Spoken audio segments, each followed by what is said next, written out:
Hello guys, welcome back to my YouTube channel. If you're new to my channel, hello and welcome to my channel. My name is Sama. So in this video, I want to talk about this recent report about the arrest of DBanj, right? For anyone that does not know, DBanj is a Nigerian singer. You know, he's big enough when he would have been very, very famous in previous years, but at the moment I don't think he's as big as he used to be at the moment. Well, that's not really important, but I'm just saying in case you don't know who he is. So apparently he was picked up recently by the anti-graft agency. So let me just read to you guys this news. I'm reading it from Vanguard. I'm not going to read the whole lot. I'm just going to read this aspect of it that basically said it and said the pop singer was reportedly arrested and detained Tuesday by the anti-graft agency over fraud related offenses. Then it says he was accused of conniving with some corrupt government officials to divert hundreds of thousands of naira earmarked by the Nigerian government for N-Power project, an empowerment program set up by President Muhammad Buhari in 2016 to address youth unemployment and increase social development. The Oliver Twist crooner, that's one of his songs, right, alongside the corrupt government officials, were said to have introduced ghost beneficiaries into the payroll of the funds, and the monies were later traced to account associated with the singer. So basically that's what the allegation is at the moment, but I want to speak on it. Obviously we're going to wait and see is he guilty or not guilty, but this is the accusation, allegations and all of that. But if a lot of people may remember about this youth empowerment thing that happened then, and for anyone that does not actually understand it, let me explain it. It's basically whereby the government brought out this money and said they were going to use it for youth empowerment. So whatever way they planned it, they used him like an ambassador for that because he was famous. Not now, like then he was like big name. He was bigger than a lot of singers in Nigeria. So I won't be surprised that the government picked him because he will be considered as one of the, young men in Nigeria. Basically, if the government wanted to give, let's say, 200,000 Nigerian young men and women, they were supposed to use that to empower 200,000, for example. So it's possible that's how I understand it, is that they paid money into 200,000 accounts. But let's say maybe about 100,000 of that account are real accounts and the other 100,000 were accounts that were linked back to him. So they were accounts that were created to collect this money and revert back to him. So it will look as if, the money was dispensed. It's no longer in his hands. It has been dispensed.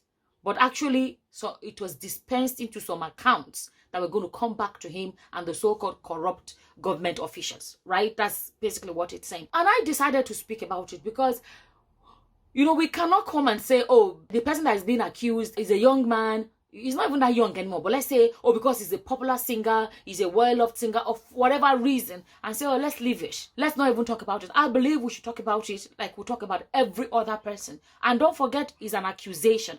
So basically, at the end of the day, my video is saying, if it is true that he did it, it is absolutely wrong. Because if these are the kind of problems that makes it almost impossible to get a lot of people out of poverty in Nigeria. Because when something is set up to help the people, you can't even trust those that have been put in charge to make sure that this thing is done. Because let me tell you, Buhari will not go on the streets and find the young men and women that need help and do the sharing by himself. He's not going to do that.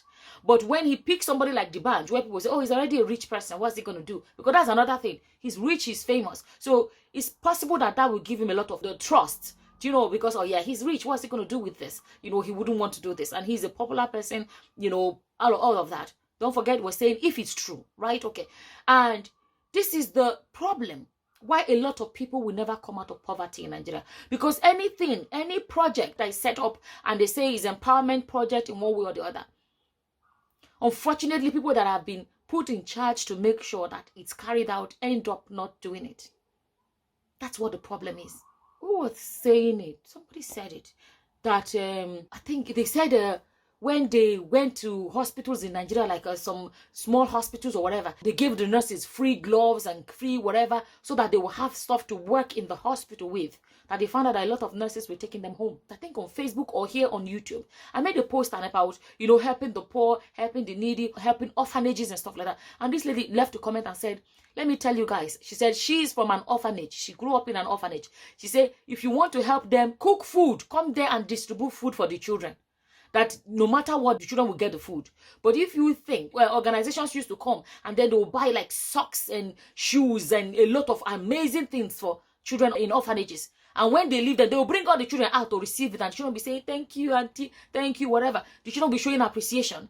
But once they leave, those nannies and whatever staff that work in the hospital, they share within themselves and they take them home. Those children don't get to benefit from it. You see that is in all sections or sectors in Nigeria. That you find that trying to empower people become almost impossible. You can go to a primary school and say, this is a whole boxes of pen. And you say, share for all the school children, make sure they get 1-1 or 2-2. And what would the principal do? It has happened. That the principal will decide that, oh, thank you very much. And the whole children in the school can come and sing for you and say, thank you, whatever. Once you leave, they will tell the children, if, let's say, pen is 10 naira, they will say, we're selling it for 5 naira. So it's half price. They will want to make their own money. It's a problem. For example, I do like giving of things to school children. But do you know what I do? When I send stuff like that to be shared or whatever, I get my family members to go to a school, stand by the gate. Don't hand over to principal. No.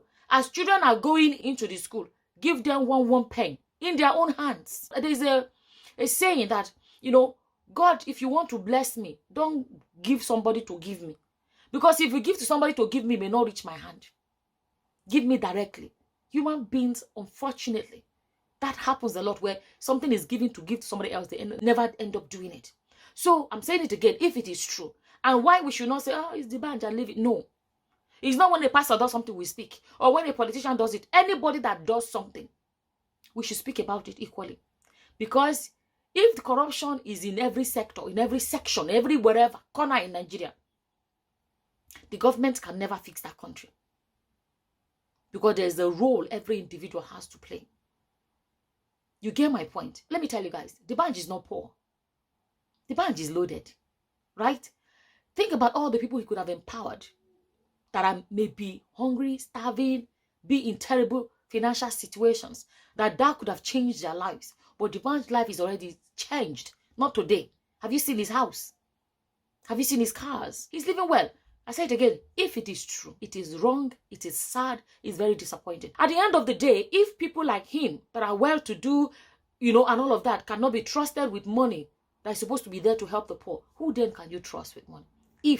Because we're not sure, we cannot say for certain, it's only still an accusation. Then when you see all these tiny problems in different corners of the country, you're bound to keep asking yourself, will Nigeria ever get better? If nobody can be trusted to do things right, politicians cannot do right. The citizens too are not willing to do right. Will that country ever get better? You know what I mean? It's sad, to be honest with you. When I think about the fact that, let's say, I don't know how many 100,000s of people he was supposed to help or whatever, but imagine every single person that was supposed to benefit from that could have turned their lives around, that they never got it. And that turnaround in their lives never happened. Imagine that. It's sad. Anyways, I saw that news and I wanted to share with you guys. This is how I feel about it. And as always, whatever your opinions are, please feel free to leave them in the comment section below. And with that, I'm going to say thank you for watching. Until the next time, guys. Bye-bye. Bye.